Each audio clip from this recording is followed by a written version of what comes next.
The Empire's last gasp.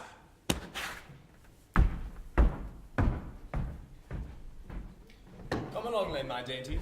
Let us take in those spots that history has made great. Grand city churches. Bloody big, beautiful... Charles! Oh, I'm sorry, my dear, but this city moves me. I'm hot. I'm bored. We've looked at everything. Look again. London Bridge, the Tower, strong shadow out across the water. Westminster, the cathedral, stone walls and steeple, rising upwards to greet the gods. It's lovely. Years in the making, my dainties. Whole families in the trades. Fathers handing down the knowledge to their sons, then to their sons. Owen, the men that toiled to raise these flying buttresses. Thank you, Frank. For what? For this. Oh, don't thank me. Thank it. Look, Thank you, Adolf. Don't throw sand at your sister. Southend with the wife and kiddies is a bleeding miracle. You know, it's been 4 years since you've been on holiday, Judy, and you haven't new dress in 5. If anything good happens to this old war, I'll still have a job. Get a new dress in no time, Judy. I don't want a new dress. No arguments. You're having one. All new wardrobe for you. I just want this. This. Gather round, children. Your father has wisdom to impart. Oh, I wish he had some ice cream. Pay attention, Owen. Daddy's speaking. London, do you see how it shines? Like money. Years back, it was thought that giants roamed these parts. Don't frighten the children, dear. Giants. Big bones unearthed. Daddy's only playing games, Nelly. Am I? Thigh bones, 5 times the size of any man living. Think of that, lad. Giants. In this city. And I say, who else could have built it up? St. Bartholomew the Great, St. Paul's, triumphant, rising up to greet the gods. The Thames, reined in, pouring life into the city. Commerce, profit, the palace, all in white. There's wonder, there's might. Oh, lad, I know this city, and it knows me. It's in my blood, my bones. Up from the banks and shoals of gravel it came, deposits on a riverbed, then reeled up year after year. The fortress, eh? The stronghold, the hub of the empire. For we were giants once. It only stands to reason that we would inherit the earth. And we did, lad. Once. Once there was so much. But the times are changing. I'm sweaty. You're English, boy. You've no need to sweat. It is frightfully warm, Charles. Warm. I've known heat. Down in the thick of it. Your brother and I fending off the savages on the plantation. Evil black eyes they had. Frightfully warm, Lucy. Try India in full regimental attire. Never a button undone. Never a cuff rolled up. But we never complained. No. Why? Because you're English. Ah, that's right. And you have to fight. Bloody well fight for what you deserve. The summer cottage at Bath. Stone Hall the driver. The right to eat and speak and be free. The right to dominate the world. The city's the heart of it all. You must know it and love it, my dainties. All its treasures, all its mysteries, all its private parts. Charles! I defended the crown. I'd have a gun with a knife on it, and they'd never see me coming. That's the spirit, son. Do or die. Goodness. Christ. Not a moment's peace, eh? Do you mind? I'm on holiday. First dollars I've had in 4 bloody years. Parliament's lounging around. Why can't we? Frank, what are they firing at? Imaginary enemies. They're practice firing. Blasting across the estuary, setting good people's nerves on edge. Give it a rest, will you? Frank, you're making as much noise as the Navy. Well, it's a bleeding nuisance is what it is. I'm not up at that factory at 4 o'clock every morning, sweating the best years of my life away, have my nice Sunday holiday with the wife and kiddies, ruined by the bang-bang at the bloody Royal Navy! That's what you did! You smashed my city to bits! Thank you, Adolf. Frank. I'm sorry, Angie. I wasn't sinking. Frank, you come and sit down before you hurt yourself. Your big feet are all over the place, Dad. I said I was sorry. Let's just enjoy the sunshine while it lasts. Go away a second. Clean up your room. Left, right, left. Mummy's little soldier. He looks silly. Shut up or I'll shoot you. Nellie, don't laugh at my brother. He looks very brave. He's not doing it right. Now, Owen, straighten that back. An Englishman never slouches. That's how you distinguish the enemy. No backbone. Charles! Believe me, I've seen plenty of savages in my time, and they all had sloppy posture. Straighten up. Chest. Chest. You should have seen the Huns fighting in the last big one. All crooked and bent. Looked like old women, they did. About face, soldier? What's your name? Private First Class Owen Cannon III, sir. Hey, no, nothing less than a brigadier in this family. No sense getting too mucked up in the fray. But I want to fight. I want to see the whites of their eyes. You can't even see the blackboard at school. Nellie, that is quite enough. Our little boy is perfect. Someday he'll make his father proud. Well, I dare say he'll never have to fight another war again, for England is forever strong. We are good and just. We have no enemies in the world, and the Lord God is on our side. Is God English? No, my dainty, but he'd like to be. No, lads, regrettably, there's no fighting left to be done. Regrettably. Walk time escapades, compatriot spirit, what in all for England, that sort of thing. Builds character. Well, I guess we'll just have to find something else for him to do. There you are, then. Oh, come on, children. Steadhall's coming back round the corner. Back to the rails. Daddy, can you hear that noise? What, dear? Out there. I can hear it because I'm a soldier and I'm ready for anything. Look at me, look. Splendid. I feel very safe having you about. Now, back to the car. I've got to tinkle. What? She has to go. I know what it is. Can't you hear it? It hurts. She's going a funny colour. She's going to wet herself. Well, that's not very dignified. I marched through the Congo with my bladder full to bursting, but never would I piss up a rubber tree with the regiment watching. Well, there's no regiment watching. Can't she go in the river? I will not have her pissing in the Thames. She's just a little girl. And putrefy the waters of England's sacred artery? I'll not hear of it. She's in agony. Hold your breath, Nellie. Look, she can piss in this. Language! Thank God there's a man in charge. Well done, Owen. Now take her behind a shrub or something. We'll rendezvous behind the car. Daddy, what's that noise? It's your sister making a nuisance of herself. No, it's something different. That has to stop, I tell you. No daughter of mine. Nellie, love, be quiet. What is it, Daddy? She must be taught to be stronger. It's getting closer. The future of the Empire depends on them. Quick march, Owen, before it starts running down her leg. We'll rendezvous back at the car. Come on, Lucy. The breeze off the river is vivifying, isn't it? I hope so. You're in charge of this operation, Owen? Lucy? One last gasp, Nellie. Frank! Two can play that game, you buggers. Right, Tom, help me out. Flattest rocks you can find. Mom, look what he did! Tom, you're clumsy. What's the use? The boys just want to smash things down. Watch where you're throwing stones. People could be swimming out there. Ah, there's a sign. Says swim at your own risk. Frank, what's the use? All that work for nothing. It was a beautiful sandcastle, now it's a heap with a boy's footprint in the middle. Sorry, love. All right, Tom, after me. Bombs away. Ah, you see that, lad? How they skip on the water? Here's the secret. The flatter the stone, the more it'll bounce. And all in the wrist, eh? Watch my bouncing bomb. Ah, you see that, lad? Right, have a go. 1, 2, 3, 4. Ah, not bad. Yeah, have another go. 1, 2, 3, 4, 5, 6, 7. Hey, now you've got the knack. I've taught you, and my dad taught me, and that's a secret now, mind you. Don't go spreading that around school. Remember what those posters say? Loose lips sink ships. Yeah. Now, let's try for 10. Come on. One night, as we lay in our beds in Africa, we heard the horses stir, footsteps outside the tent in the wet mud, and every man took up arms ready to defend himself. Frozen with fear, almost pissing our britches, Almost. but ready to fight nonetheless. To fight without question, no matter the cost. I can hear it getting closer. Now it's getting closer. I think it stopped. Ah, must have run out of magic enemies. No, it hasn't. I can still hear it. What, Angie? Me too.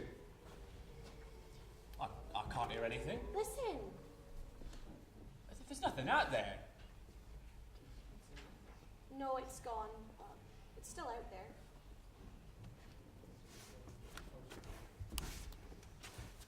I am speaking to you in the cabinet room at 10 Downing Street. This morning, the British ambassador in Berlin and the German government a final note, stating that unless we heard from them by 11 o'clock, that they were prepared at once to withdraw their troops from Poland, a state of war would exist between us.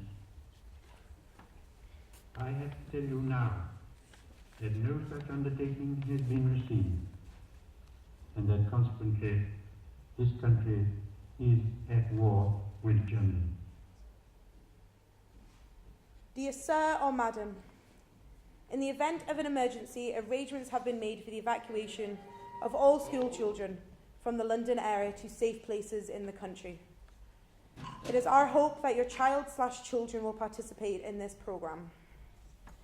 Upon further instruction from your City Council, he/she/they should report to their school, bringing with him/her/them hat, raincoat, haversack, containing nightclothes, towel, soap, toothbrush, toothpaste, and he/she/they should wear a string with a card attached around his/her/their necks/necks, giving in legible block capitals his/her/their name, age, school address, and next of kin.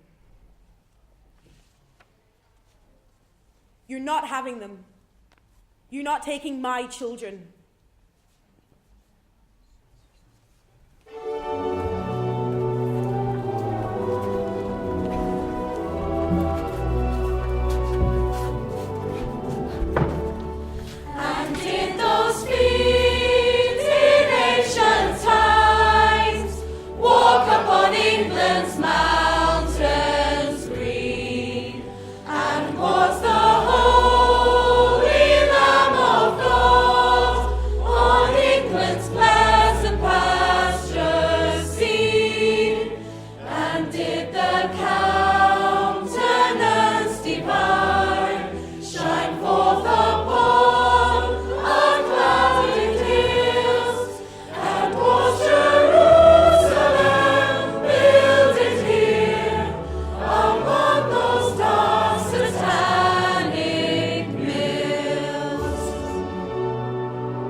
The first day of the Blitz, September 7th, 1940.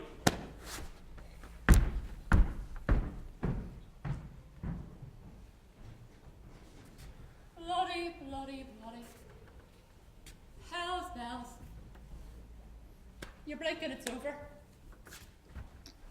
I was just round the pub, fetching a bottle of best bitter. Come back. She's as fat as a pancake. That's where she used to be. Lovely little 127. Back there where everything's twisted and it's ashes and smoke. My missus, she said, Les, I'd love a sip of beer with the sausages we got special. Famous last words, eh? Here, Les. Have a cup of tea. Thanks, love. Look, there's a 1. There's 2. And there's a part of a 7. There's my garden gate flung that way. There's my front window flung that way. And there's the post box up in that tree. And here's me, having a cup of tea in my favourite chair. And that's all that's left. My missus, she were flung that way and she were burnt all up her legs. And if it weren't for her shoes, I'd not have known my own wife. They were my shoes, you see, and we wore the same shoes. We had the same size feet. Hers were big for a woman, and mine were small for a man. Not laugh. We shared shoes. We had 3 pairs between us. 1 for smart, 1 for working, and 1 just in case. I'd have gone barefoot. I could have kept my missus. Right, man, you'll have to shift this out of here. It's blocking your post and it's hardly regulations. It's my favourite chair. It will have to go. Give over. He's just lost his wife. How's it, eh? Did you salvage anything? Did you fill out the forms? There's 3 copies, you know. Yellow, that's for me. Blue goes to the Home Office, and white goes... Is the customer's copy. Thank you, Mrs. Gentry. Right, stand up, man. Are you hurt at all? Take any shrapnel, did you? I was at the pub. Drinking on duty. Oh, my tea break. Well, there shall have to be an inquiry. He's just lost his life. Many people have lost their wives, Mrs. Gentry. It's a fact of war. Life. Yes, it's not very nice, but we've all got a job to do. I've got a job to do. Right, man, you can keep this chair here for now, but eventually you'll have to clear the pavement. Regulations. Quiet, please, I have an announcement. The Air Raid Precautions, ARP, Subcommittee of the Committee of Defense, Subcommittee of the Home Office. First, in the event of an air raid, the long wailing cry will be given. Na!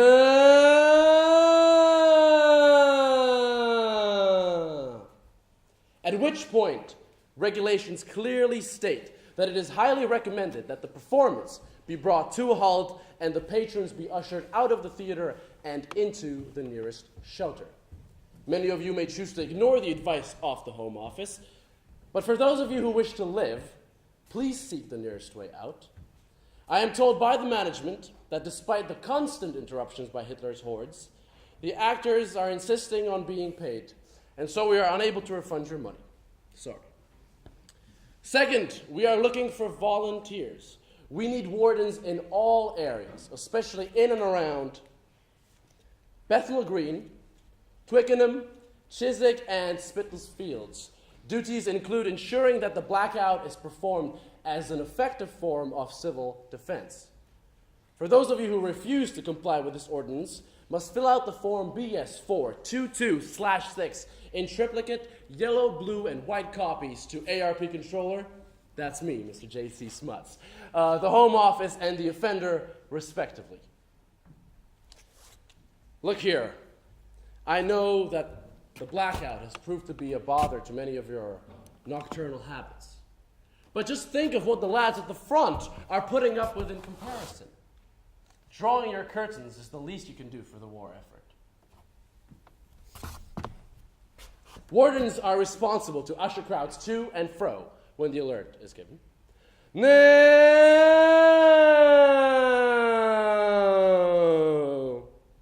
There are shelters, public and private, and not only is it your job to get them there, but to keep them there until all clear.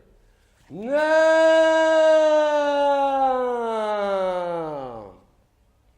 You must also provide those in your shelter with a stabilizing influence of authority.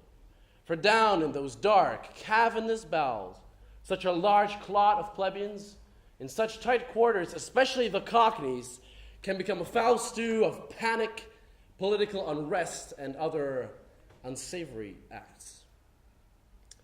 Anyone feeling moved by their sense of duty can contact me, Mr. J.C. Smuts, through the Home Office.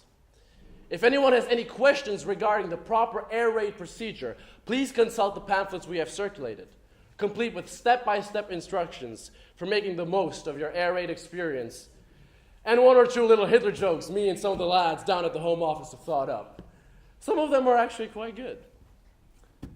The alert, the long wailing cry, the all-clear warbles. And remember, in an air raid, if you must lose your head, just remember the things that I have said. You will know what to do. There will only be two types of people, the quick and the dead. Thank you.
The women say goodbye.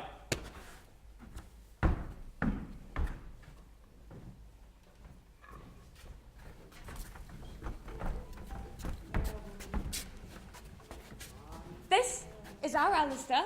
Say hello, Alistair. Hello. He's a bit shy. Takes after his dad, doesn't he? Yes, dear. Doesn't he look smart in his uniform? He looks inches taller. Doesn't he? Doesn't he, Bill? Yes, dear. Don't you, love? Yes, Mom. Yes, you do indeed. He's having his picture taken for the newspaper. He's become quite a celebrity, our Alistair, haven't you, dear? Yes, Mom. Because of his cricket. He's the highest scorer on the team. He's been named captain. They haven't lost a match all year, have you, love? No, Mom. There was a lad from Wales at our school when I was a girl. He held the record for most runs for years until our Alistair came along. We're so proud of him, aren't we, Dad? We're so proud of him. He's a lovely lad, and he gets good marks at school, and he wants to be a master fitter like his dad, and we're so proud of him. Anytime you're ready, missus. All right. Come along, Alistair. Do a pose for the nice man. We'll take guard, lad. Right. Side cheese. Cheese! Right, Sonny. What was your name again? Alistair Briggs, with 2 G's. Make sure you spell it right. He's very sensitive about his name. People sometimes forget that. He's such a lovely cricketer. You should come and watch him play. You could sit with us and take some more pictures if you want. We've got a lovely spot at the school pavilion every Saturday. Would you like to? I'm very busy, missus. There's a lot of lads leaving today. I want to get round to all of them. But you're taking this picture because of his cricket, aren't you? Not particularly. It's him shipping out, you see. Well, but you're from the newspapers, aren't you? That's right. Well, but I think then you're mistaken. Well, I'm supposed to cover the lads that are leaving. You know, at the station. Mothers waving bye to the sons, wives and husbands, farewell kisses, last-minute weddings, that sort of thing. Nobody wants to read about sport. There's a bloody war on, missus. Mind you, that would make a nice touch for the piper. Cricket star ships out. Can't he snuff as many jerrys as he can runs for the whole team? I'll sell a few copies. Thanks for the scoop, lady. But he's not like the rest of them. He's not just a soldier. He's a famous cricketer. Mum. Well, you are, dear. You should hear the crowd when he said that. They roar. Everyone's so proud of him. He's the finest cricketer the school's ever had. I'm sure he is, missus. Mum, give over. My orders say I've got to be here at 10 sharp. I'm going to be late. Son, you forgot this. I can't carry a cricket bat all over Europe, Dad. Right. Well, we'll keep it in your room for you then. No, just give it away. There's plenty of boys could use a good bat. No. No one touches that bat.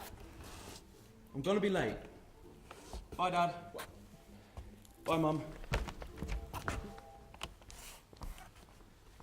Come on, love. And for starters, I don't want one of those drippy goodbyes you see in the pictures. Every week you see women crying on men's shoulders, and I promised myself I wouldn't do that. I won't cry. I won't. I just want one nice kiss before you have to turn that corner. That's all. One nice kiss. And I don't want anything too passionate either, because I don't think that's what we both need just before you have to say goodbye. Judy. And I don't want any wartime promises either. I don't want you to make promises just because there's a war on. And Frank, I don't want you to write any letters either. Because if you write letters, all I'll do is sit and read them. And the house will fall to bits, and the family will fall to bits. And I'll do nothing but wait for your letters, and the next letter, and the next letter. And one that might just not come. Judy, I don't want that. What are you doing, Ju? What's it look like I'm doing? I'm ironing your shirts. You don't need to do that. Yes, I do. Judy. It'll not take long. Judy, they're just going to get stuffed in my suitcase for hours. They'll just get wrinkled again. Come on, Mum. Let's have a little farewell dance, eh? Can't you see I've got work to do? You smell nice. Give over. Come on. When we're out together, dancing cheek to cheek. Stop trying to make me forget. Forget what? You know what? This. Soon you'll be out that door. Come on, Judy. Cheek to cheek. Can't you see I've got work to do, Frank? Your shirts. Your bloody shirts. Just leave them. I'm not sending you off to war with crinkled shirts. I don't want anyone thinking you're not looked after.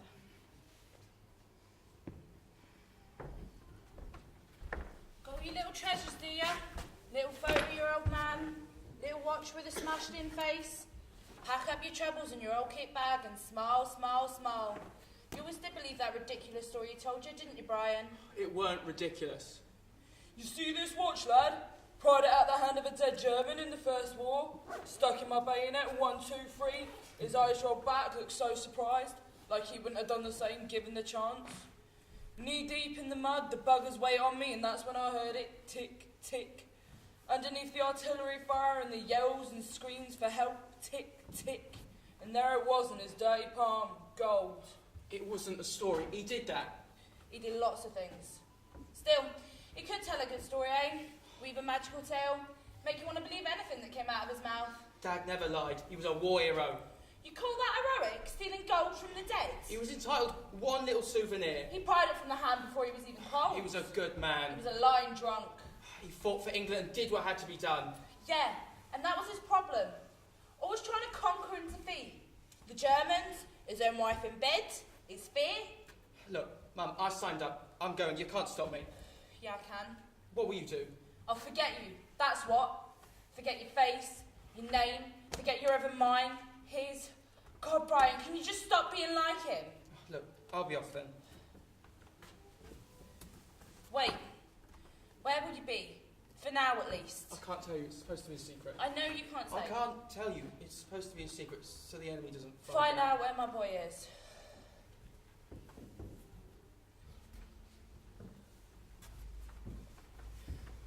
I'm sorry, Mr. Mann.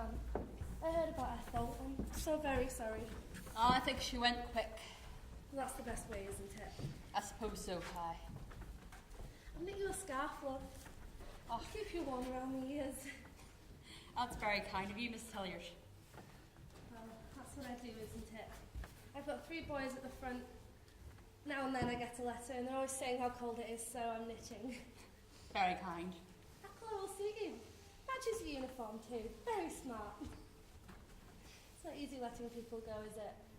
I've never been good at goodbyes. There you go. Is another one? She's not coming back, is she? Judith, I'm coming back. I am. That's not a promise. It's a fact. It's a feeling I've had ever since I was a little one. Before then, it's a picture of me coming through the other end of something. I don't know what, Judy. It sounds kind of laughable, I know, but you have to understand. I've got a feeling like I've been set aside for other things. For me? Yes, you see. And for the children? Exactly, you see. I can't die. But lots will. Yes, well, that's war, but I won't. Even if we land on a beach with 300 of us and 3,000 of them. Even if I parachute into Berlin and land in Hitler's car next to Hitler himself. Even if they capture me and they do terrible things to me. Frank. You understand? I've got a picture of me, Frank Gently, coming to the other side. Not a scratch on me. Frank. What?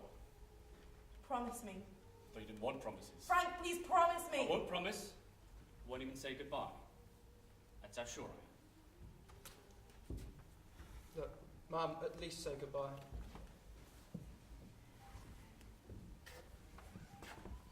Brian. Upstairs. I've got a cigar box tucked into the top drawer of my dresser.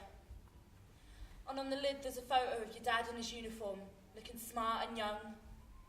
And inside there's a ribbon. The medal he got for killing, well, and a letter. Saying how regretful they were when they told me he died somewhere. Not quite sure where, but in the service of his country. And that's all I've got. So don't tell me to just say goodbye, because it's more than that. It's everything. The good, the bad, gone in a blink. I won't say goodbye that easy again. Frank.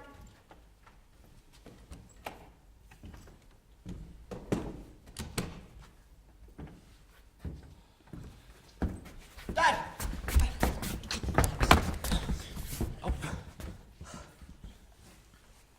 You look after your mother and sister now. They're going to need a man around the house. And don't forget that trick I showed you. I will. And you. Stay away from the airmen, eh?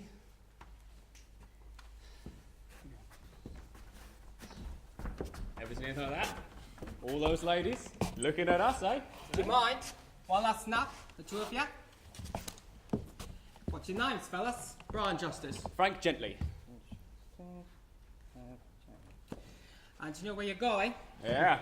To win a Win a war. Right. Say cheese. Cheese.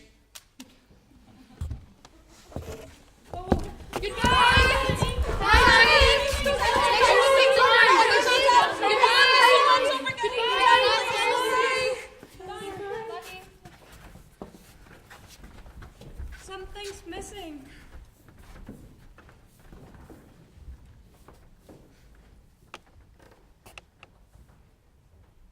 The first time up to bed, dressed all in white. So white, it made your eyes hurt to look at him. But you couldn't help it. He made you watch. He looked brand new. I swear, my boy shined.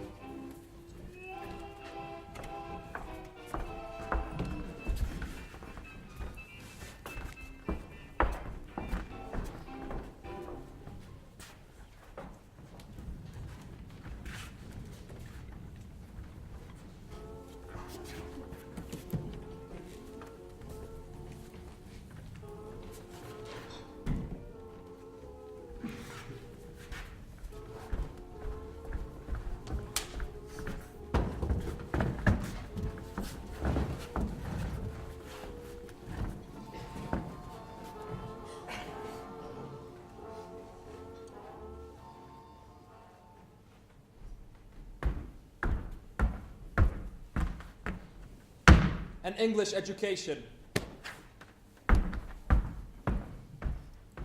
Quiet, please. I have another announcement. The Air Raid Precautions ARP Subcommittee of the Committee of Defense Subcommittee of the Home Office. With the increase in severity and frequency of air raids, all those parents whose children are still in the London area, and all those parents who wisely sent them away last winter and then foolishly brought them back, are urged to evacuate their little ones without further delay. Please contact the nearest town hall or Citizens Advice Bureau for further information and assistance, and don't delay. It's not always the neighbor's house that gets hit, you know. You could be next. Don't be silly, Mrs. Mummy. Bring your kiddies to the country. Bring them down to Elm Road Station for a safe evacuation. Thank you.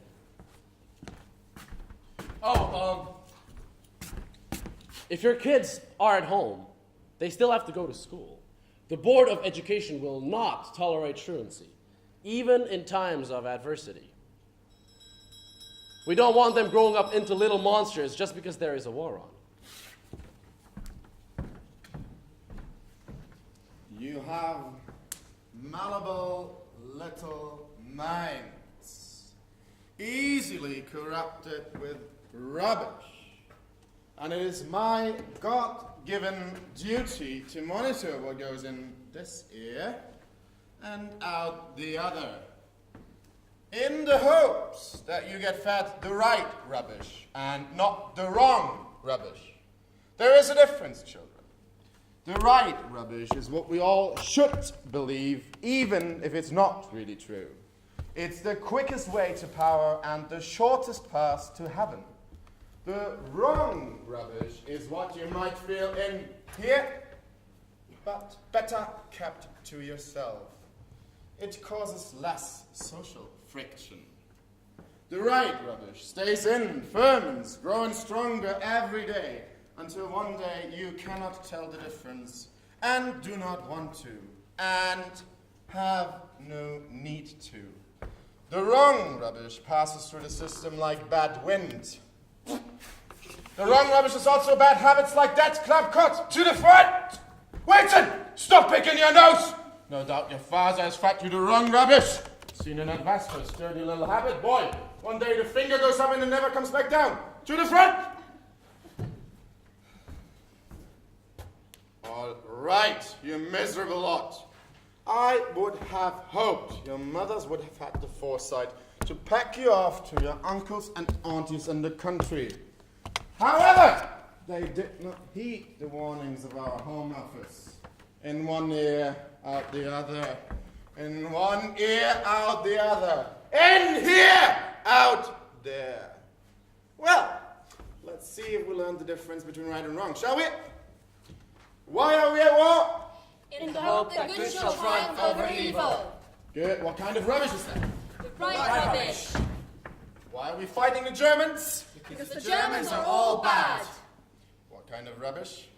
The right rubbish.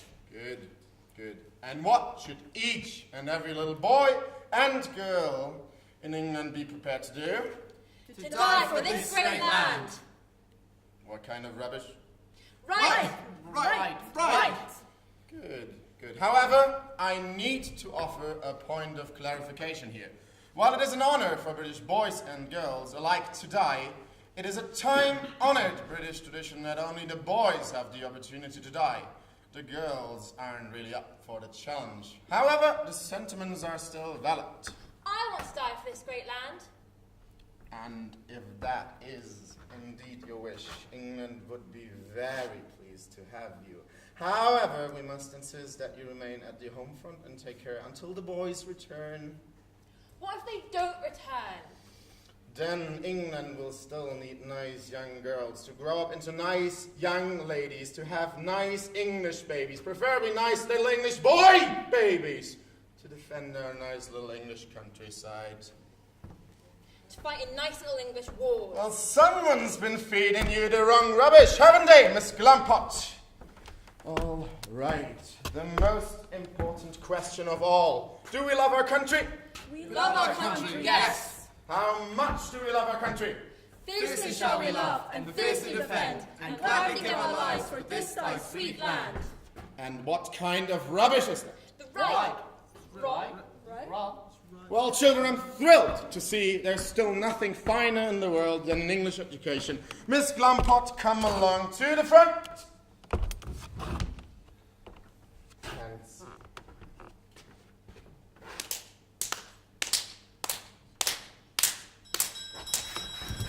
Walk, do not run! Walk, do not run! In one ear, out the other!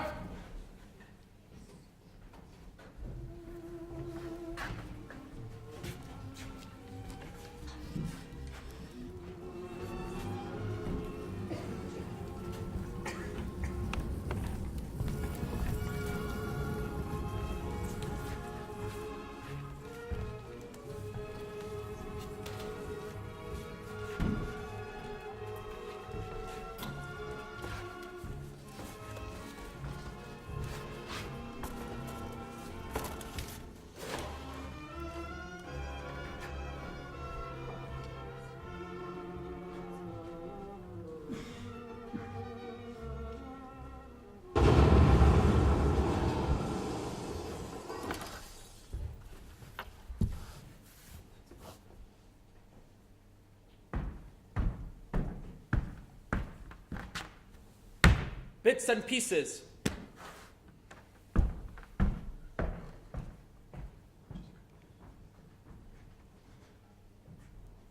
I can still see the marks. They're all red. I hate him. He looks like Hitler, doesn't he? Archie's always saying stuff, and he never gets caned. My mum reckons he is Hitler. Says he was parachuted in months before the war started to brainwash us.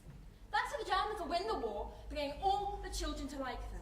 They've got sweets and chocolate in their backpacks, and they go into the villages, and they kill all the adults, and they take the children with them, and make them believe things that's not really true. That's the Americans. It's not. The Americans are on our side. Then why aren't they helping us get the Germans? Because they've got their priorities sorted. That's what my mum says. Look, it's a bit of a plane. I bet it's a Stuka. They go. I'm going to pass a note around that says Mr. Kine is Hitler, and we shouldn't listen to what he says, and we should all wear our gas masks in class in case he tries to gas us to death. Guess what I'm going to be when I grow up? I'm going to be a dancer. All the lifeguard at the seaside, they just have to sit and blow a whistle. I'm going to be an RAF pilot, and I'll fly a fast one, but not a Stuka. A Spitfire with little swastikas on the side every time I shoot one down. You can tell all the boys to get out if they're splashing around. You just have to say, all boys out. And they have to do it, or they get in trouble. It's easy. All you do is wear goggles so no one can see your eyes, and then you press a red button. They tell you what to blow up. Or I might be a dancer. I don't know. Maybe I will. If you see me, look up and wave, and I won't blow you up. Look, I'm waving. You can't bomb me. That's it. Stop that nonsense. All boys out of the water or you're in trouble. Look, Myra. What is it? It's body.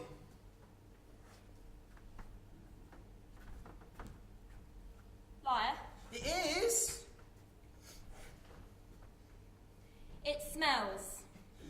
You've got to grab your nose like this. That's what they say. Touch it. I won't. You touch it.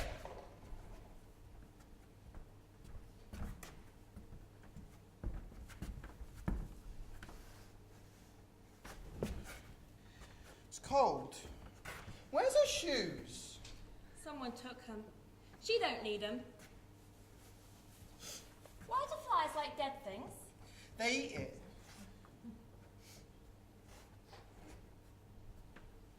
Look at all that. That's blood. It's gone back. Bet you got it off a bit of bomb. Look at her lips. They're blue. I'll be late for tea. Look what I found. Shall I keep it? No, leave it. It's hers. She don't need it. Hey, can I have your doll, little girl? Isn't she pretty? Can I? Give it to me. No. Don't kick her. She can't feel it. You can't feel it, can you? Don't, Myra. It's just a dead body. What's it gonna do? Sit up and bite? I've seen lots of these. I saw 2 after school last week, and I've got things from them. I got a comic strip. I got a pencil case. Can I have a doll? You're a boy. Please? Can he have your doll, little girl? Don't, Myra. Shit, it made a mess on my shoe. There, be a clean little dolly. I hate Wake you. up. Now the doll's dead too. I hate you. I hope you die. You can't be a boy now that you've got a doll. You can't fly planes now. You're a stupid girl. Ha ha!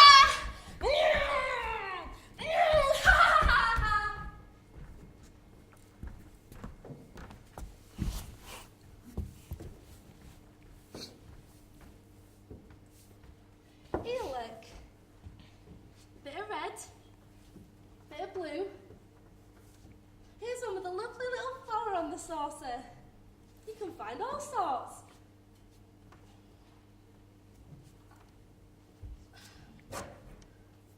I've been prodding about out here for weeks now. I've almost been able to put a whole service back together, piece by piece.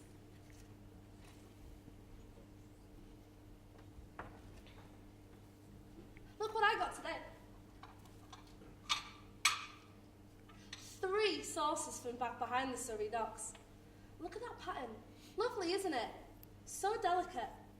And all of them matching too. That's lucky, eh? 1, 2, 3. Oh, and here's a teacup that's almost the same colour. That'd be dear in the shops, but I found it under a doorstep over there that had been knocked down. The whole house was flat as a pancake. Then, poking out under the doorstep, was this teacup. It looked more like the whole street had gone up, bang. Then someone came by, had a cup of tea and left this in all the bricks and rubble. And look at it, not a chip on it.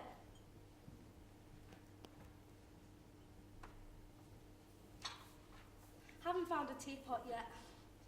That's my dream. I keep wandering around the posh parts of town trying to find my little treasure, but they don't seem to be getting hit as much as we do. That's just my imagination though. Right, I can't dither about talking to you. I've got 2 plates to get before tea time. I'm having some friends over and I'm still short a few pieces.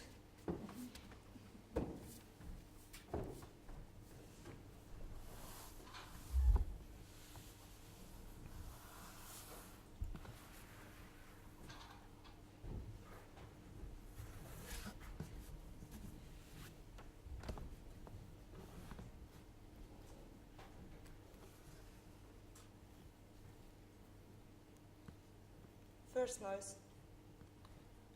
Up in the sky, something screaming, falling down. A flash of white. Then nothing. Falling down. A flash of white. A burst of air. Then nothing. Heat. Ash. Bits and pieces all floating around. That light.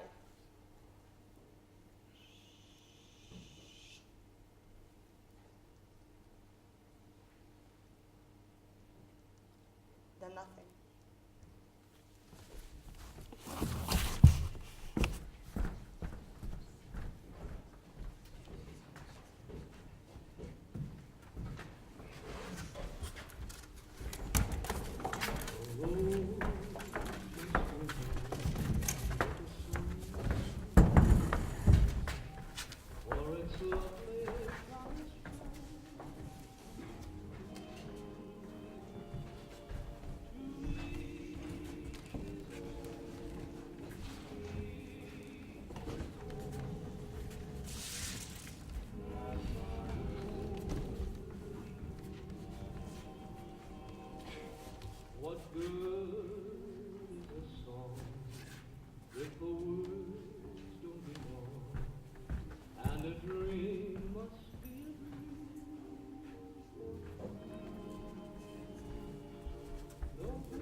A Sacrifice for the War Effort, Part 1.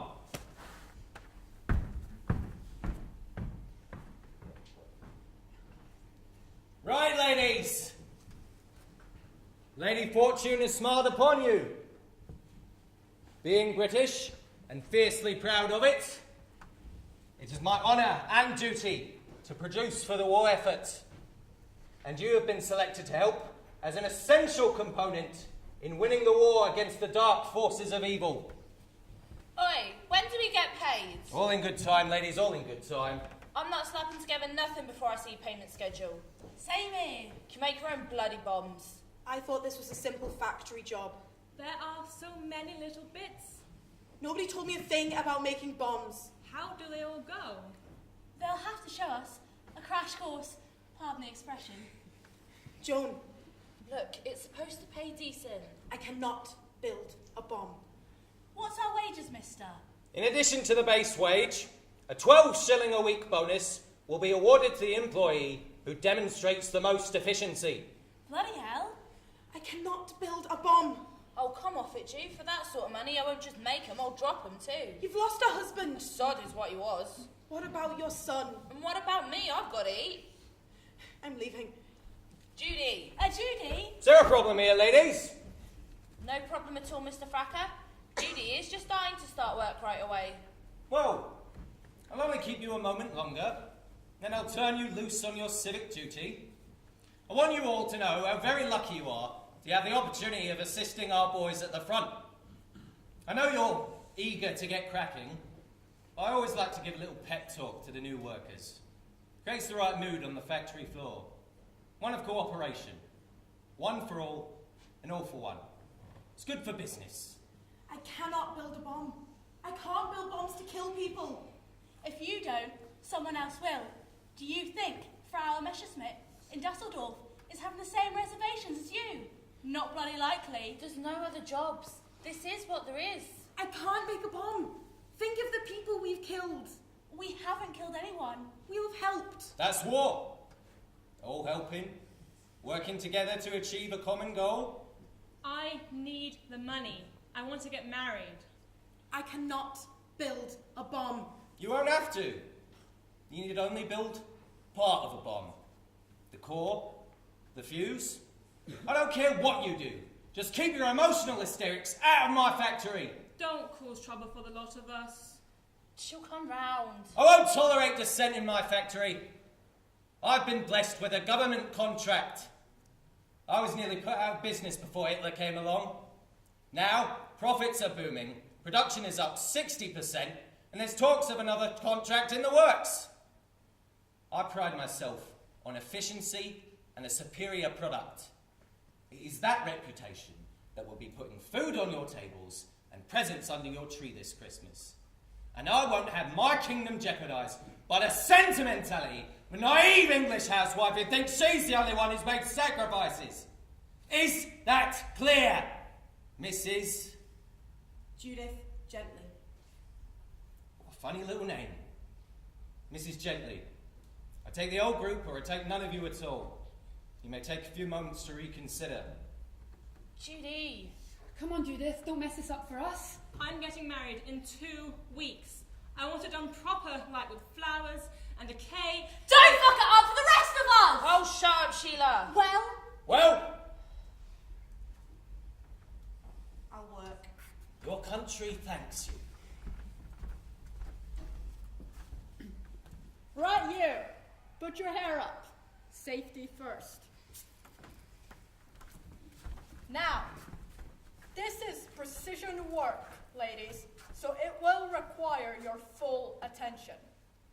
There will be no nattering on the line, no talk of shopping, no talk of dancing, no talk of going to the pictures, no talk of the kiddies, no talk of your old man at the front defending your country because he's counting on you to keep these little lovelies here rolling off the assembly line.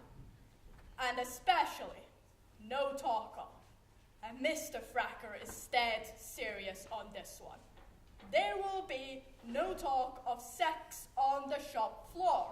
Your sole concern shall be the reproduction of... I thought there was no sex talk allowed. The reproduction of these Lancaster B-1000 pound shell casings and detonators. Detonators? Here, this is safe in it. They're not going to blow up, are they? Well, if they do, you won't know anything about it.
A sacrifice for the war effort. Part 2!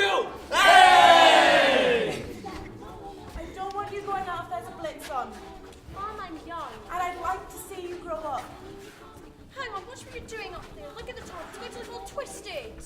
I certainly hope no one's going to be looking at there. No, Mom. Remember what your father said about those M and they will lead you astray. I will be led anywhere I don't want to go. I'll pretend I didn't hear that. I'll pretend I didn't say that. You're 16, Mom. This leg. And what are you then? I'm a soldier, isn't that obvious? Bloody hell, I love a man in uniform. Do you want to dance? Let's. Bye, Mom. Not too late. Bye. That little bitch, just look at her. She's had all the soldiers when they came through, and now she's got this one. She'd hop between the sheets with a desert fox if she had the chance. The bloody nerve. Guess that. Sod off. Guess that. You heard her. Sod off. Oh, I'm sorry. I'm getting married in a week and she's a bit... sorry. Oh, Sorry. no, it's... My name is... It's alright. Would you? Yes, please. Ladies and gentlemen, it has come to the attention of the Home Office and Mass Observation Board that a number of pubs, taverns, and dance halls have been remaining open during raids. There's the Duke's Head in Putney, ye old Cheshire cheese, which serves a lovely ploughman's lunch. Well, man, I certainly hope you've not been frequenting these hotbeds of civilian dissent. No, that would be in strict violation of wartime This is policy. in strict violation of wartime policy. There is also the Blind Beggar and the dance hall, just a plod around the corner from here. And it is my civic duty to dissuade you from patronising these establishments. We have evidence that suggests that the majority of London's population are offenders.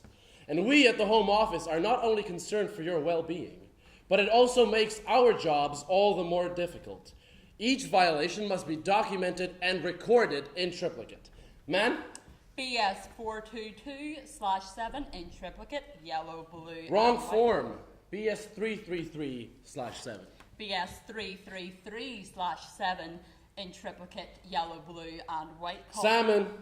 Ah, yes, salmon, blue, and white copies. Salmon goes to the ARP controller. That's him. That's me, Mr. J.C. Smuts. Blue to the Home Office, and white. White goes to the offender. If you have foolishly chosen to take your chances in the city centre rather than to weather the severity of the English countryside, please follow the proper procedures. Thank you.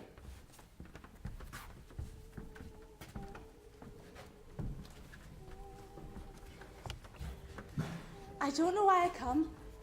I don't. All these men want something from you. A lick, a stroke, a screw. On the dance floor, their hands are all reaching.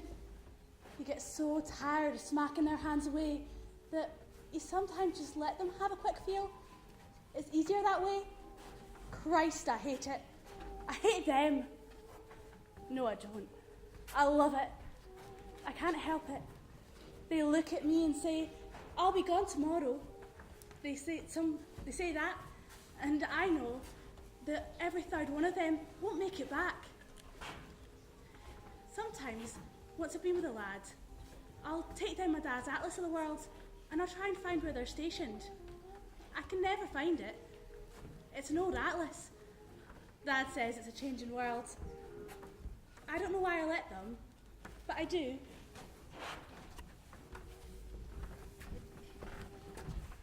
You don't have to be guilty about it. There's a war, love. Men are fighting and dying all the time. No, I wasn't faithful. You wouldn't believe it out there. It never stops. You see, Smoke, you need to know flashes that of I'm light. here, pure, I've been blood his, all over my hands. His alone. English blood. I'm sorry. Jerry blood. That's selfish of My me. own blood. It would kill him. I just it need a would. girl to remember. He'd have nothing to That's come home to. what we are fighting for. You're so sweet, darling. really. It's not that. We are all making sacrifices.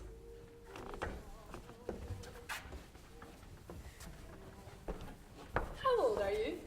I'm fighting, aren't I? What does that mean? I'm old enough. What do you care? I care.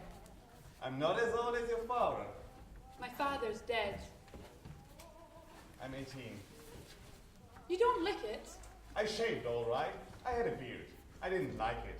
I shaved it all. You can grow a beard. I shaved it all. I can't have one in the army anyway. What do you want? Do you know what you want? I want to have sex with you. What makes you so sure I want to? You're not English. But I'm not the enemy. Perhaps I should save it for our boys. Look, we should have been out in 7 hours, and they told me you... I what? Who told you? What they tell you? That I sleep with anyone in uniform?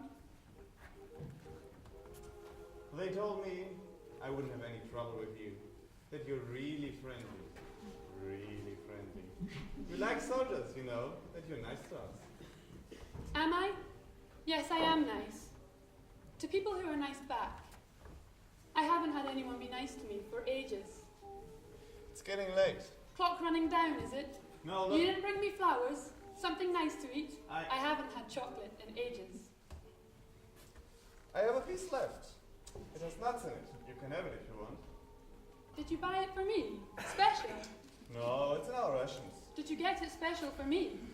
Yeah. I got it for you, love. Special. Just for you. That's so sweet. Let's have a bite. Come here.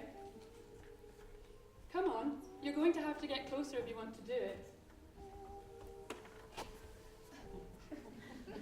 Put it in my mouth.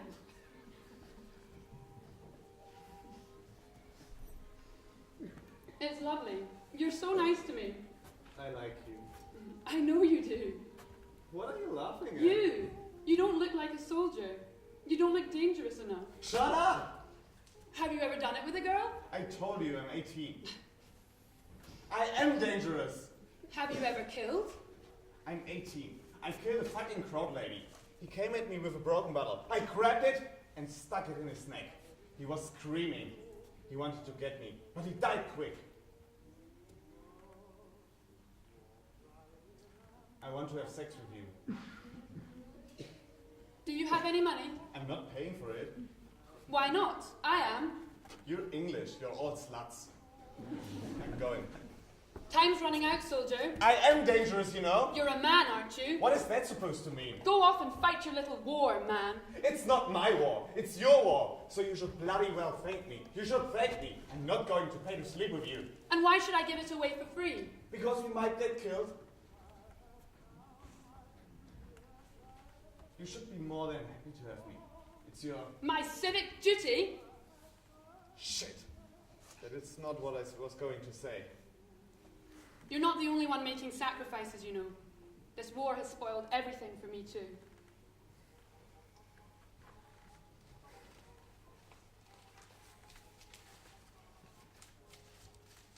Yeah. It's not much.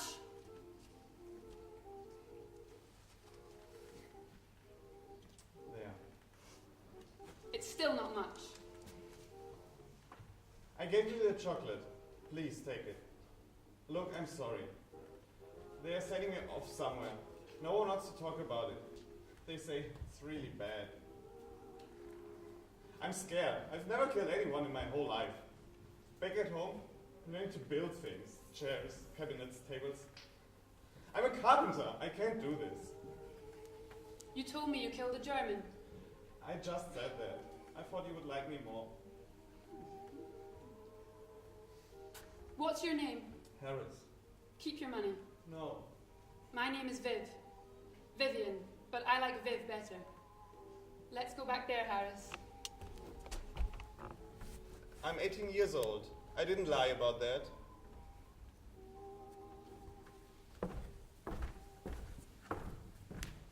Over the shoulders, down the arms, down the front, round the buttons, and round the cuffs. How long has he been gone now? Months. And he's still there. These shirts have been washed dozens of times and dried dozens of times. But he's still there. Frank. He was the first person to ever call me Jew. My mother insisted on Judith. To my dad, I was Judy, but not Frank. He used to say, Jew, make us a cuppa. Jew, the kids are carrying on upstairs. Jew, hold my hand. Jew, what are you gonna do now, Jew?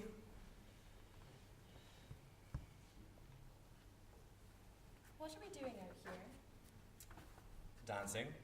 Yeah, but why out here? What if there's a raid? What if there is? It's not safe. Where would you rather be? In or out? Out, I suppose. There you are then. It's lovely, a blitz. You're mad. No, it is really. It is not. It's great big bloody bang and the house shakes until you wet yourself. That's because you're trapped inside. All you can do is sit there praying, oh sweet Jesus, not us, not us. Let the Wanamamakers down the street get it, but not us. You're daft. But when you're out in it, you're free. Yeah, free to get blown to smithereens. But at least you've taken charge somehow. You've had a choice in the matter. You're not just sitting back, shitting your pants and squeezing your hands together in prayer. What's that, eh? Blind bloody faith? I suppose. Well, what is it then? What's so great about bombs and fire? I don't know. It's like it moves in slow motion. It's all orange and red. White flashes all about that light up the whole sky. The city just glows.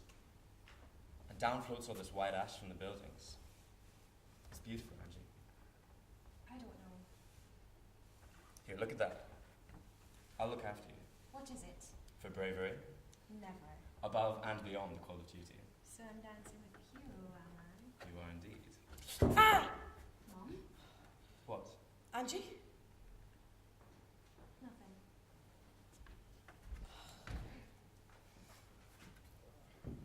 Tom, what are you doing up this late? Can't sleep. Here, have a seat. Can I get you something? A glass of milk? I'm hungry. Piece of bread. She's hungry too. Tom, where did you get that? It's filth. Did you get that at the bomb site? You need to keep it off the table, dear. She's waving at you. What is it? It's a girl. A doll? Tom, why do you want a doll? It's not a doll. It's a girl. It's filthy. At least let me wash it. No, can't wash her. She'll drown. Can't we get you something nicer, Tom? How about a toy for a little boy? A little toy soldier? Wouldn't you like that? No, I hate soldiers. They leave and they don't say goodbye properly and they don't send you letters or pictures. This one stays with me and talks to me. I hate my dad. Tom! This is Mary. She was dead. Her face was all bloody, but she came back. Oh my God. It did. She came into my room and went into the doll. Okay. I saw her hair move. Okay, Tom. Tom, you need to get under the table now, okay? Mum, this is Mary, and she's my friend, and she talks to me, and she's hungry. Okay, Tom, I'm sorry, you're right, okay? We'll get her a piece of bread. Can you just get under the table for me now, please?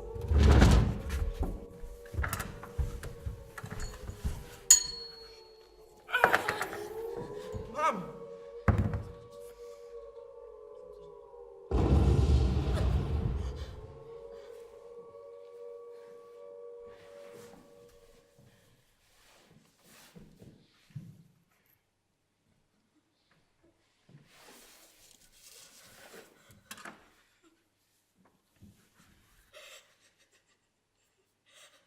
Can I get my body back? Are you gonna leave? I can't stay. It hurts to be like this. Where are you gonna go?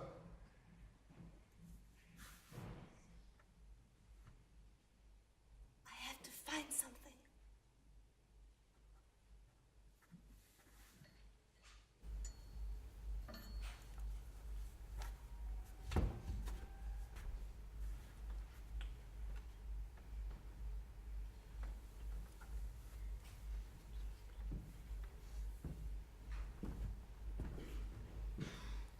My dearest Jude, I can see you there on your hands and knees in our kitchen, reading the official letter notifying you of my death. And I know we didn't get a proper chance to say goodbye. Not really. And that's my fault. But I wanted to tell you, I've never broken a promise in my life. I am standing somewhere in a field in France. If I tell you where, they'll just black it out with ink. But I can describe it to you with no real difficulty. It is a field of tall grass, not yet trodden down by tanks or infantry. The noise behind us is very loud. There is fighting in the distance, and there is a thick black wall of smoke that rises up which you cannot hope to see through. But in front the field stretches out as far as my eye can see. And there is an hill rising up from that field. And I can see myself and two of the lads marching up it. We've thrown down our guns and our helmets, and we're coming out the other side. I think we've found something, Jew. I think we have.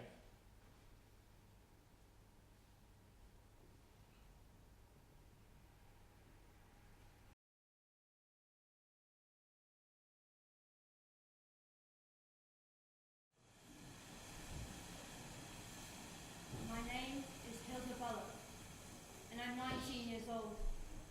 I was walking past the National Gallery on April 19th when it was hit by a bomb. Most of the pictures have been evacuated, but there must have still been a few left, because when the bomb hit, everything went dark and a loud clap like thunder. I looked up, and out of a cloud of blue smoke came all these ripped pieces of canvas, some of them catching fire, and they all floated down. All these beautiful pieces of art, famous pieces, pieces I've read about in books. It was like history suddenly ended, went blank, burnt whole. My name is Rosemary Saunders. I'm with the Wrens and I'm 22 years old. I was in one of the East End shelters when the raid started on the 19th. It was so cramped down there and everything started to get a bit panicky. There were some men in uniform, but they'd clearly been drinking and didn't seem too concerned with crowd control. Well, I was in my uniform too, and so I thought I really should try and calm everyone down and encourage them, the way it tells you to in the handbook. First it says, assume a position of command. So I stood up straight. Then it says, speak with authority and assurance. So I said, everyone, stay calm, I'm with the Wrens and it's all going to be all right. One of the servicemen shouted back, thank God, there's a woman in charge. The handbook says never to lose your sense of humour, so I replied, don't you just love to see a woman in uniform? He shouted back, no, I love to see a woman out of uniform. The whole shelter erupted into whistles and laughter. My name is Eunice Fripper. I'm a flower vendor. I'm not going to tell you how old I am. I was on my way to Trafalgar on the 19th when the alert sounded. I wasn't going to go down in those shelters. They're death traps. People get roasted alive. I've watched them. The home guard goes in with a wheelbarrow and brings out the bones. They tell you it's safe, but I'd listen to Adolf Hitler before I'd listen to the government. I stayed up all night on Trafalgar and watched it unfold. It's all right if you can avoid the shrapnel and the bits of building coming down. And in the morning, you can always warm yourself up on the coals from the incendiary bomb. People cook their breakfast on them. I'm Noreen Blackett. I've got 3 children, 7, 5 and 2. I sent them away to my cousin Dolly's after I dreamt about a school that got hit. It was a terrible dream. There was a raid in progress and we were panicking because we didn't have anywhere to go. The shelters were full and there was hundreds of children they were trying to evacuate before it was too late. It was by the Surrey docks and we knew it was a prime target.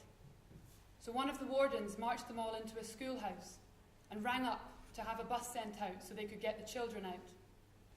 The bus couldn't get through in time because the AFS had the roads blocked with fire engines. And by the time they got there, the school was just flattened. The roof had come down on top of them all. 142 children were killed. They didn't have any trouble identifying the bodies. Around each of their necks was a string with their names on a piece of white card. The next day, I sent mine off. My name's Lionel Spender, from Aldgate. I'm 32. On April 19th, I took a lovely young girl to the Empire Cinema in Leicester Square. We'd gone to see Gone with the Wind, and I'm not quite sure if it's because she was with me, or because the film was making her very emotional, or because, you know, it was that time of month. But she just started sobbing. Quiet at first, then it began to build, and get louder and louder, till people started to turn round and stare. She was wailing. My sleeve was drenched. I didn't know what to do. Then we heard the sirens. Well, other people heard them, because they got up and left. We just sat there. She deafened me. As the rays continued, you could hear the German waves, wave after wave, the flak falling all around. The odd scream, the fire brigade racing past, bells clanking, Scarlet and Rhett up there doing their thing. People in the cinema going, shh. Above it all, me, wet through. Marjorie, tearful. I'm Val. I'm 10. We have got a code, my brother and I, in case we get lost during a raid and we can't find each other.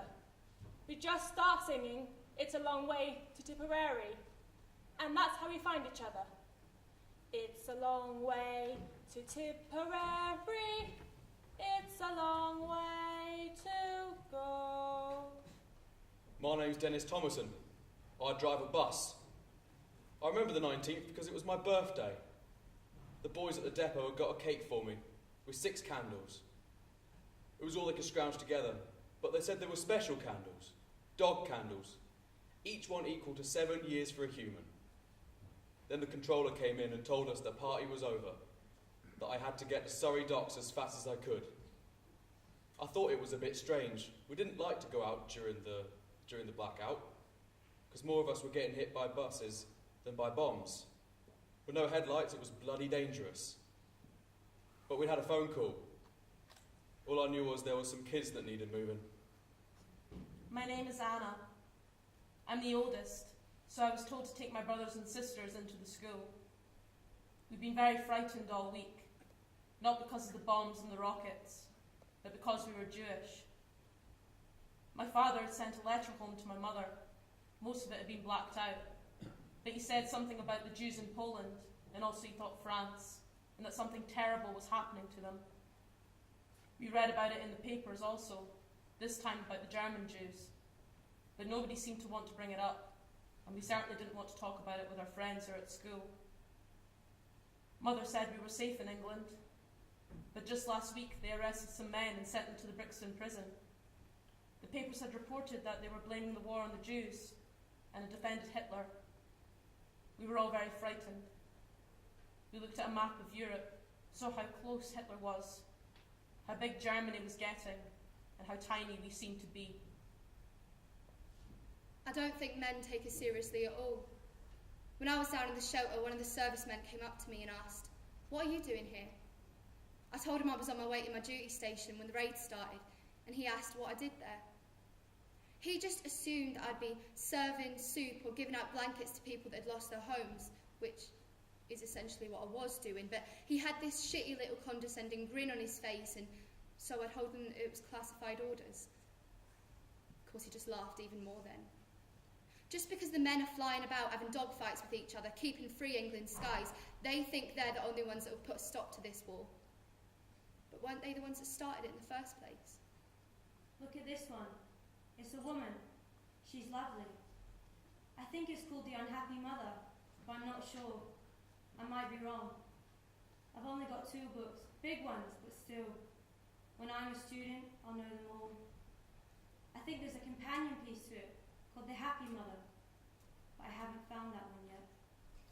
Is it wrong of me to take these home? The worst is them buzz bombs. The Germans send them flying over, and they just run out of petrol, or whatever it is they fill them up with, and float in. You can't really hear it until it's too late, and then bzzz, and you can never guess where they're going to land. You just have to close your eyes and hold your breath. Have you seen my brother? We have got a code. I can't find him though. He's supposed to be singing It's a Long Way to Tipperary. He has brown curly hair and he's wearing a blue pullover. If you see him, please tell him to start singing.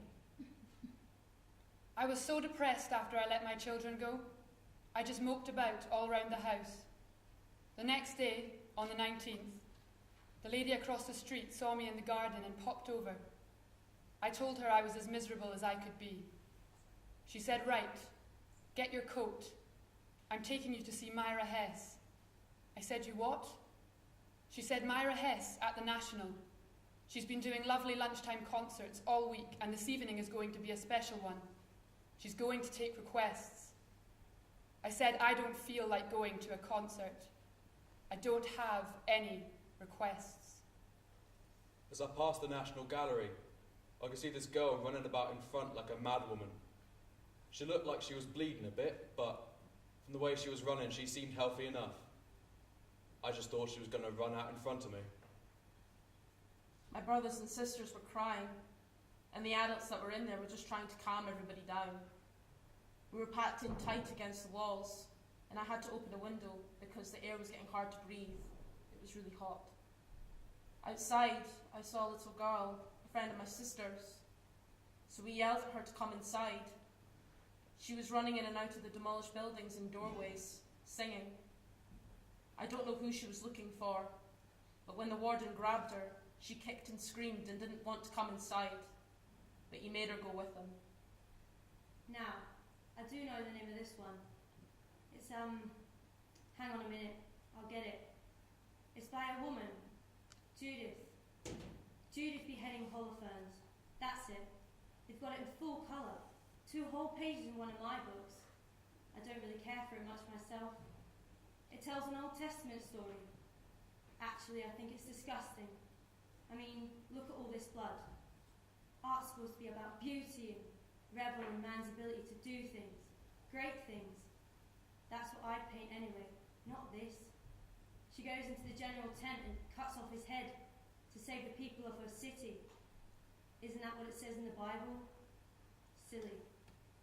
Myra Hess in her fur coat to keep away the chill in the underheated National Gallery, banging away on the piano. It had been hit the night before, not too badly, but enough to knock the heating out.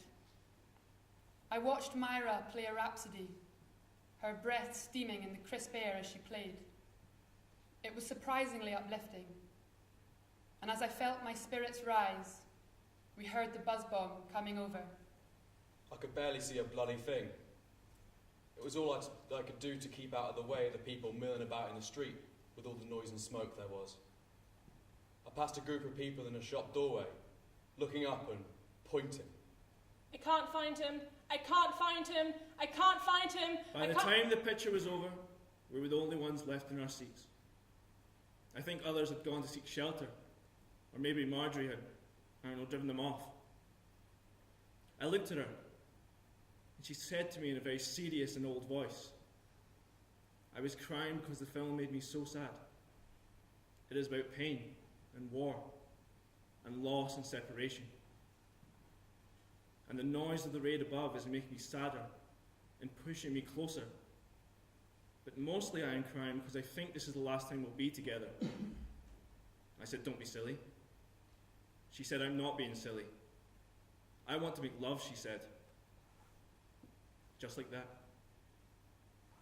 As I looked around us, a tiny bit of plaster fell from the ceiling. Floods above. She pulled me closer, and I just knew this was how we were going to go. We ran out of the concert and into the street. I tore round a sharp bend in the road, and through the smoke I didn't see it coming. The AHS engine, bells clanging, racing towards me. I grabbed Val and held her close. Germany's getting bigger, and we're getting smaller. They're getting bigger, we're getting smaller. They're getting bigger, we're getting smaller. I can't find my brother. We're getting smaller. I They're can't getting find my bigger, brother. we're getting smaller. I They're can't find my getting bigger, brother. we're getting smaller. They're getting bigger, we're getting smaller. It's They're all gonna be getting alright. bigger, we're getting It's smaller. all gonna be They're alright. getting bigger, we're getting It's smaller. all gonna be They're alright. getting bigger, we're getting It's smaller. all gonna be alright. My name is Lionel Spender. I died 19th of April, 1941, as the lights went out in the Empire. My name is Eunice Fripper. I took the secret of my age with me to the grave.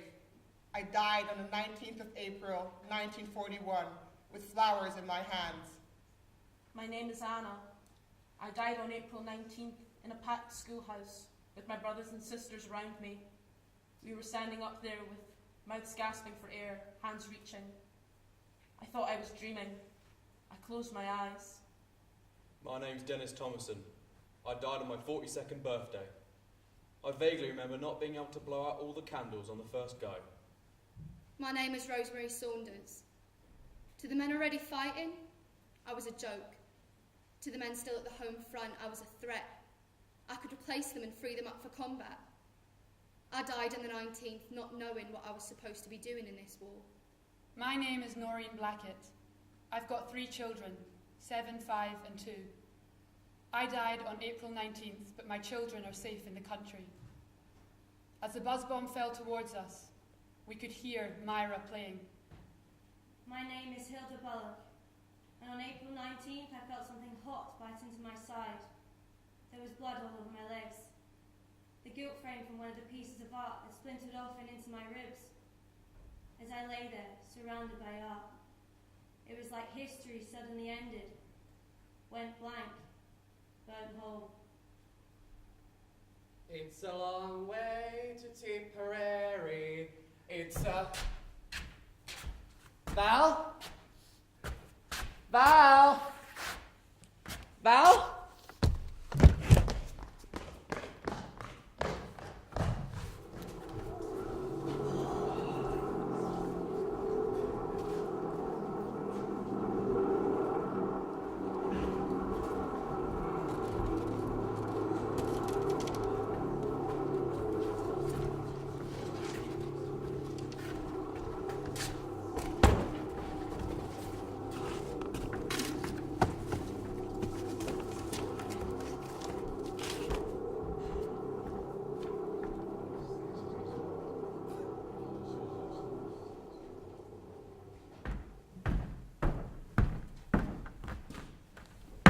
Judith and John.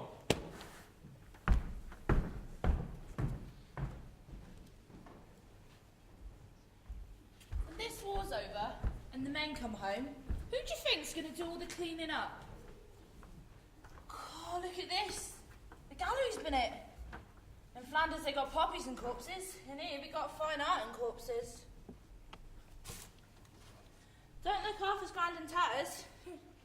Here, look at this one. This woman's cutting off a man's head. That's right, love, you've got the right idea. Lop it off before he causes any trouble. Here, Judy, look at this. Who do you want to be? This one doing the killing? Or this one in the background lending a hand? Look at the poor bugger's face. He looks quite surprised, doesn't he? Oh, aren't we in a pleasant mood this morning? Come on, we're going to be late. Frack'll have our guts for garters. I'm not going. What? I can't go. If I go there, Joan, I hate it. I hate every second, and I leave hating myself.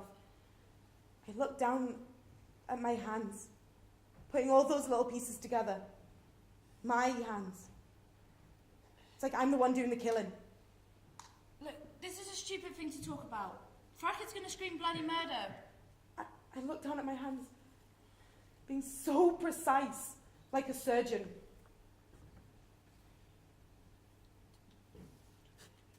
All I've done is made a few bombs to put a loaf of bread on the table. That's all. It's a process, Joan.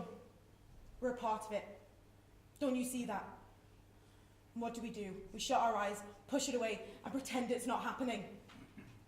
The women here at home. The beautiful, soft, loving, kind women. What is that? It's a myth or something. What happens if we go in one day and Fracas says they need more bombs? Bigger bombs. And they turn to us and say, look, we made one bomb that'll do it all in one go. Bang! We've won! Oh, Christ, you look around you! Look at your city is burning! And you're just one little part. One little woman! What's going to change if you stand up and say this won't do? I don't know! They'll call me a traitor, won't they? They'll say I must hate my country. They'll be shocked to see women like me in their midst. But what happens if we stand up and fight for what we believe in? We're demons. It's ancient, but it's like we're witches or something. Look, I'm leaving. Are you coming or not? I can't, Joan. If I go back there, I will do something stupid. Like what? Cut Fracker's head off. You won't. No. Joan. Frank's dead.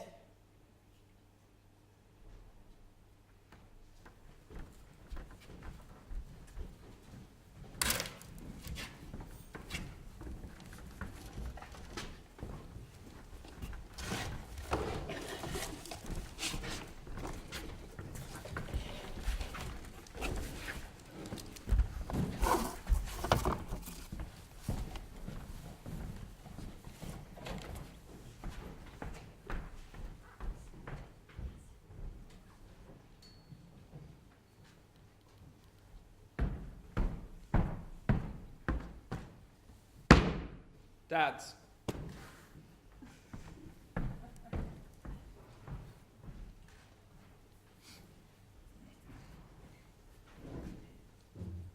My dad's dead. I didn't cry though. My dad smells funny.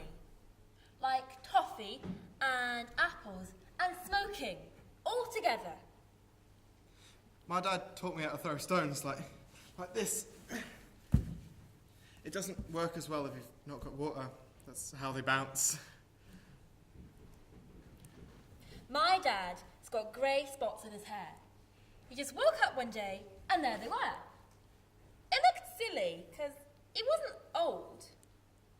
My dad could hit that bottle over there and smash it to pieces first time. He had good aim. He got shot. How? Well, he was walking in a field and then 1,000 tanks came over the hill. So he went over by himself and blew them all up, and then he climbed up into one and cut down their flag and put his own flag there.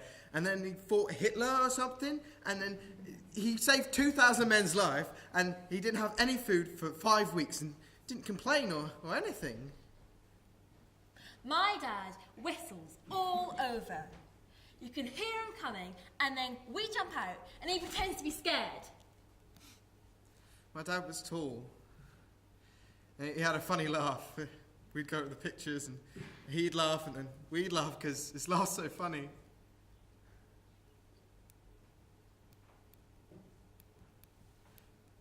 My dad was strong.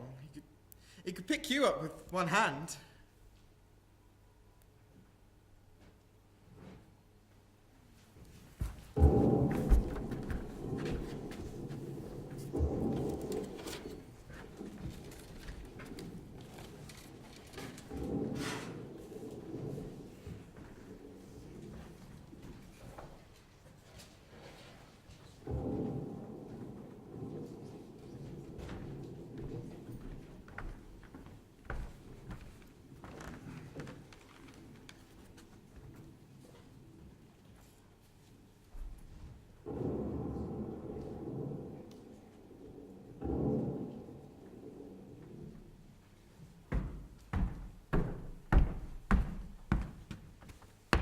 Making adjustments.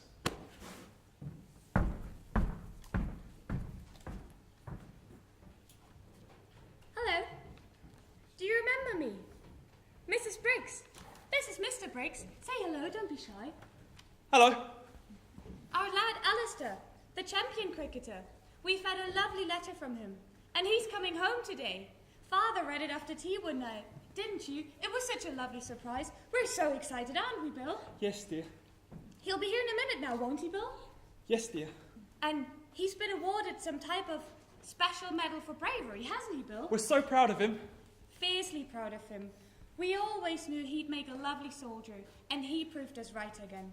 Our Alistair has done right by his country, and God has done right by him. He's looked after our lad and brought him back, safe and sound. Isn't that right, Bill? The Germans didn't dare lay a finger on him. Isn't that right, Bill? And he's done such a lovely job killing lots and lots of Germans that they sent him home without a scratch on him. Isn't that right, Bill? Actually, love, he's been sent back because of an injury. Right, but we'll have him ship-shape, quick as you please. I've gone and waxed his bat and had a grip put in it, so he'll be cracking sixes in no time at all. All they had was this ugly brown butcher paper. Do you think you guess what it is? I don't think so, dear. Ladies and gentlemen, I have been instructed by the MO to conduct the following survey regarding Londoners' attitudes towards other nationalities, and in particular towards those nations who have servicemen stationed here in our midst. So please raise your hands to assist in tallying the numbers, and remember that accuracy is of prime importance to the Home Office. Your attitudes towards the French. Let's see those hands for favorable. Okay, well, that looks like about a half of you. All right, now fair to middling. Let's see those hands. All right, 32-ish%. And now unfavorable. Unfavorable. Okay, well, that looks like about a modest 11%. Now, all of those who are vague, assuming you know who you are. Oh, okay, well, that's about 5%, give or take the odd dawdler. Well, what's it matter? You're all supposed to be vague anyway. Right. Since the Yanks are now streaming into London at an alarming pace each weekend in search of diversity, we should probably tally your feelings towards them as well. Yes. Excuse me. Boy. What do you like about these Americans? Well, they seem to be quite adaptable, don't they, dear? Yes. And what do you dislike about the Americans? They're a bit loud. Yes. Loud. A bit loud. Ma'am, excuse me, yeah, you. What do you like about the Americans? Well, I love their accents. Hey, you, sir, what do you dislike about the Americans? Their bloody accent. Good morals, though. Then again, love. Chicago. I just think the Americans are okay.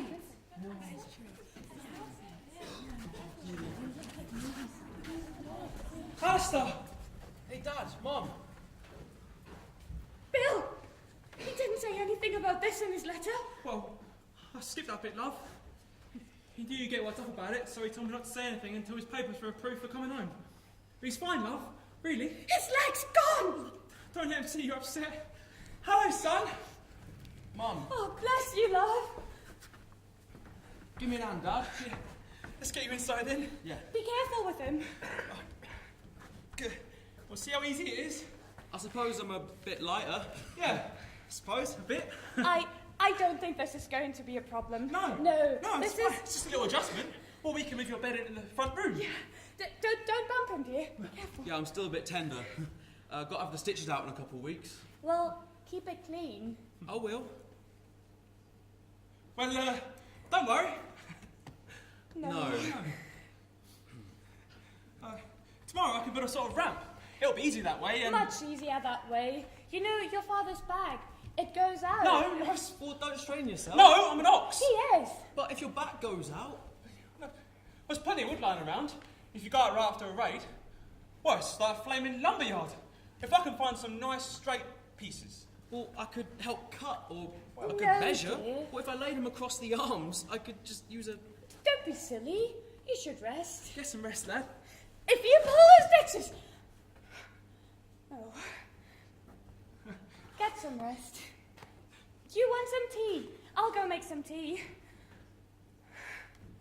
We're so glad to have you home, Alistair, aren't we, Dad? We are. Here, love. I know it'll make you feel a bit... but it was a surprise. Mum, I don't think... Thanks. Being home's going to be different. Well, here. Well, look what I've done. Well, it'll be easy this way, and... well, you know, it's just a little adjustment, eh? Hey? Bill! What have you done? They're his favourites for his cricket. Did I do something wrong? You cut my leg off.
Do you love your country? This is Trafalgar Square. The noise that you hear at the moment is the sound of the air raid siren. I'm standing here just on the steps of St. Martin's in the Field. Right, switch it off. It's with a great sadness in my heart and a bitter taste in my mouth that I come here today to speak to you, ladies. Oh, dramatic. Leave the speeches to Mr. Churchill. I love what I do. I love my country. I may sit up there in my office all day, wheeling and dealing for government contracts. I write letters. I shuffle papers. I make calls. I may not know the complexities of detonators and the grindings of shell casings, but I do know that a bomb needs to have a fuse.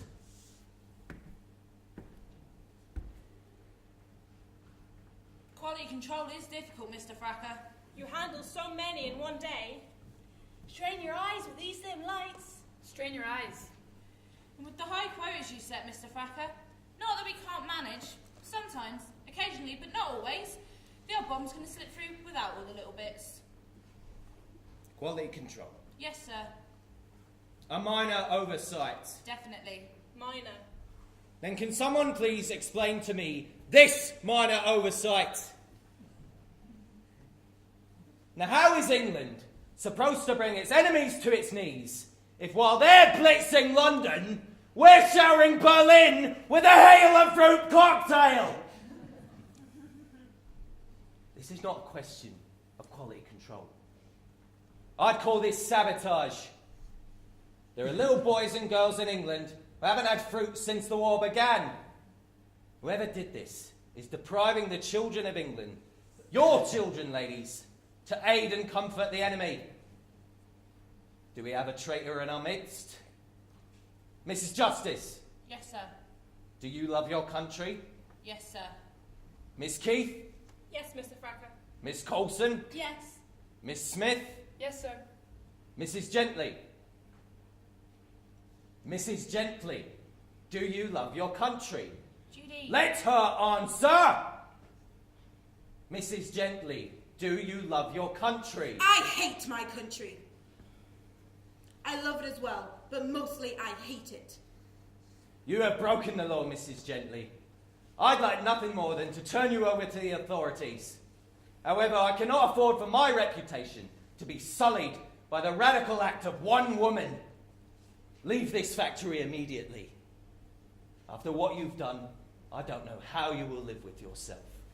You may have lost us the war, Mrs. Gently. Mr. Fracker, I don't care about winning your war. I just want to win a tiny one for myself.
Judith beheading Holofernes.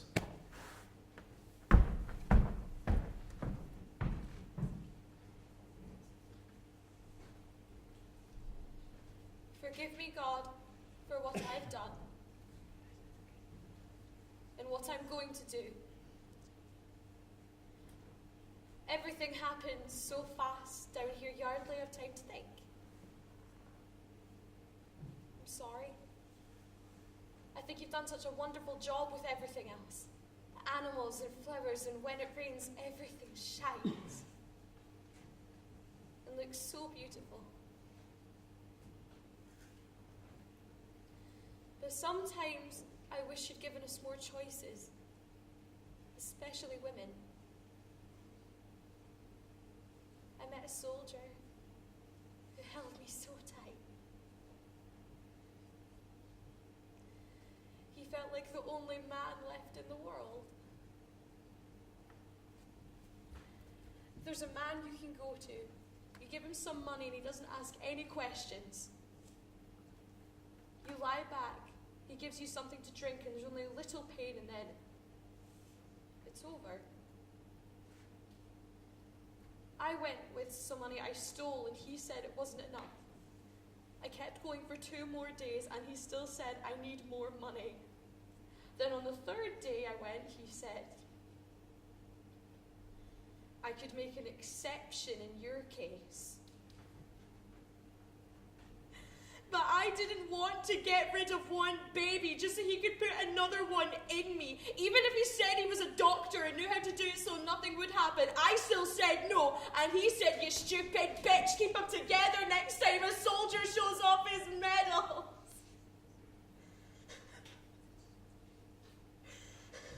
So here I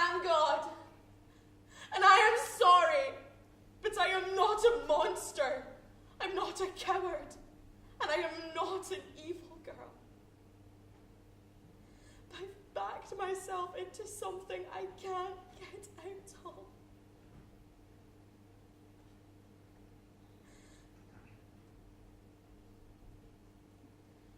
I've left a note on the kitchen table. Please, God, let her find it before she finds me. It explains everything, so she won't blame herself for everything like she always does. Angie, Dad, don't be frightened. you're dead. I know. I came back. I can see through you, your skin. Angie, listen. I made a promise to your mother. I can see things here. All the mistakes I've made. I'm so sorry. Let me have it,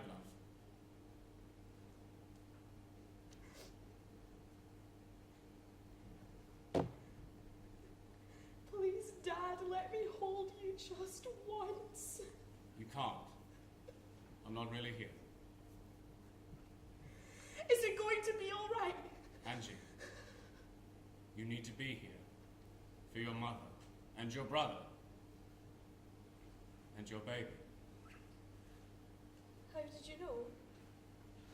I can see him. He's all grown up.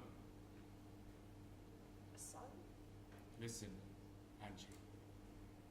There are other choices. I know that now.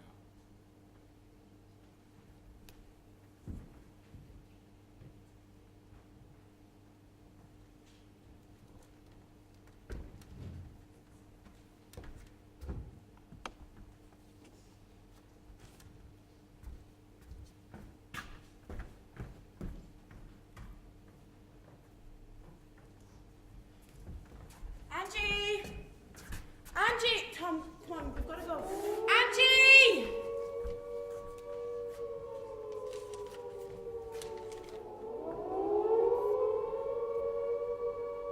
Angie!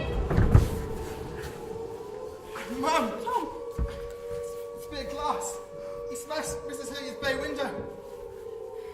Back up. It's okay. Look, he's coming back around. It's a Messerschmitt.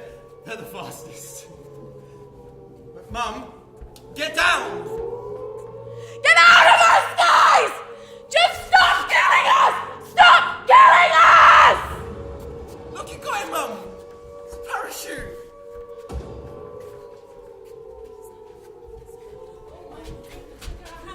Judith!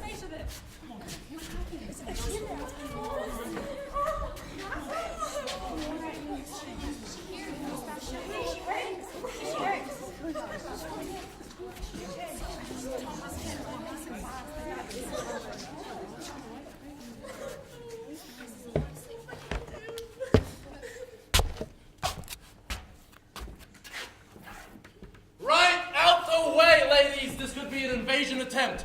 Churchill's been saying for months they might try something like this. You, no invade England. You, prisoner of war. Right, get back, ladies. This man.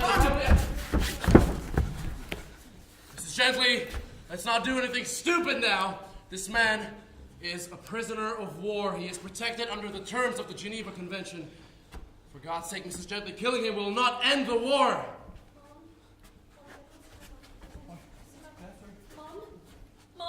Mom, it's me. Mom, listen to me. Don't do this. I saw Dad. Dad spoke to me, said it's going to be fine, but you can't do this. Don't do it, please. Angie, I'm so sorry. I'm so sorry. Right. Fritz, you're under arrest. Now, I've got some paperwork to fill out, so don't give me any extra trouble, eh?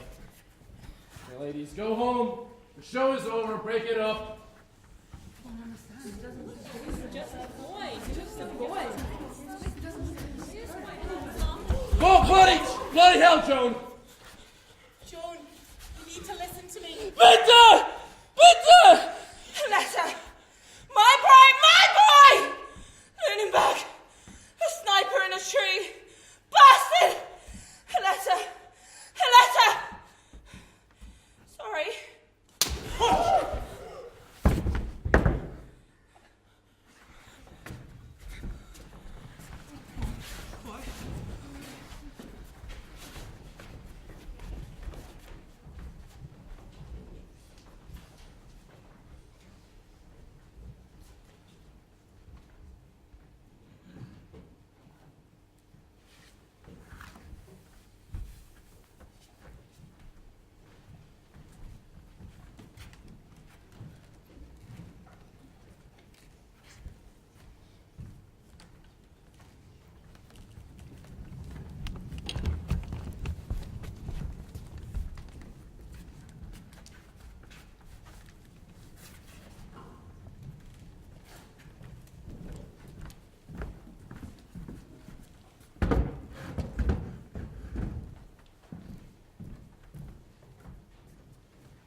Mrs. Justice can't speak.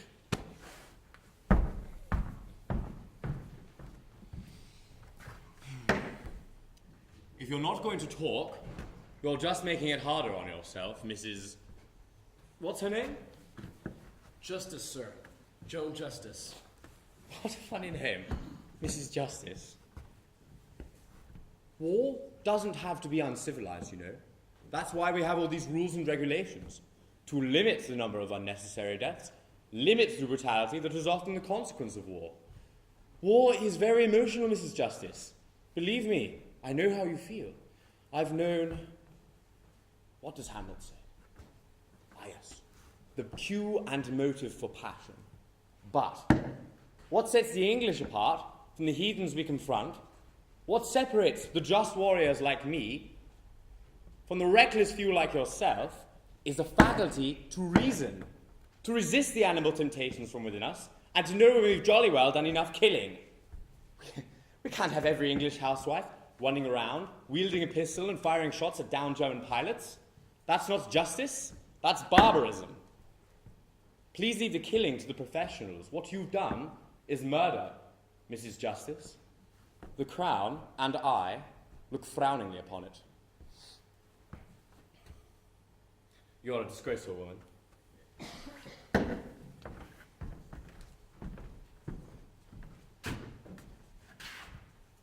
Can I see her? Yeah, I think so. Can I see her alone, please?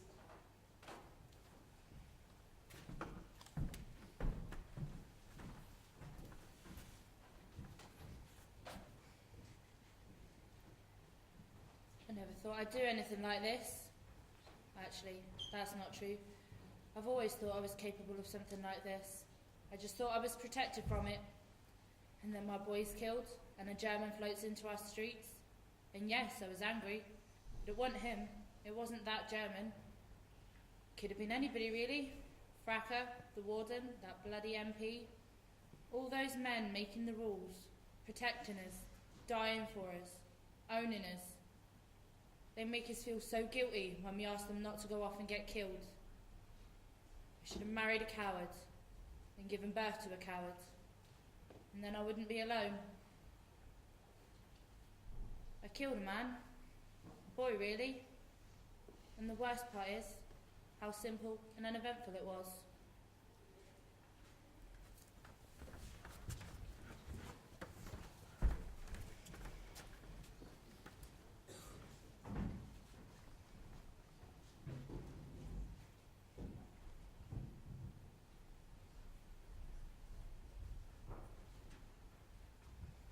I went for a walk today.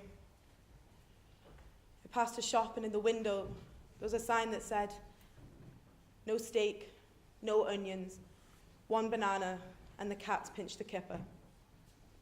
And on the other side of the street, there was a woman soliciting passers-by with a sandwich board that bore the appeal, "Funds urgently needed for a suet pudding."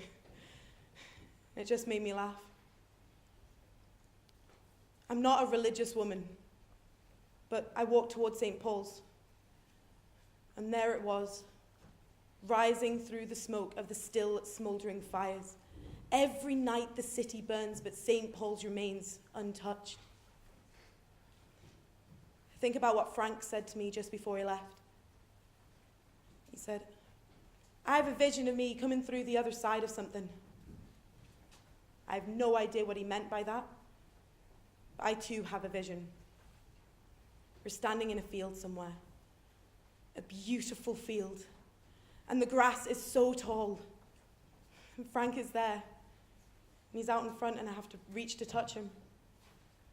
And there's no noise, no guns, no bells, no screams, no sirens, no planes, no drones, and no fires crackling.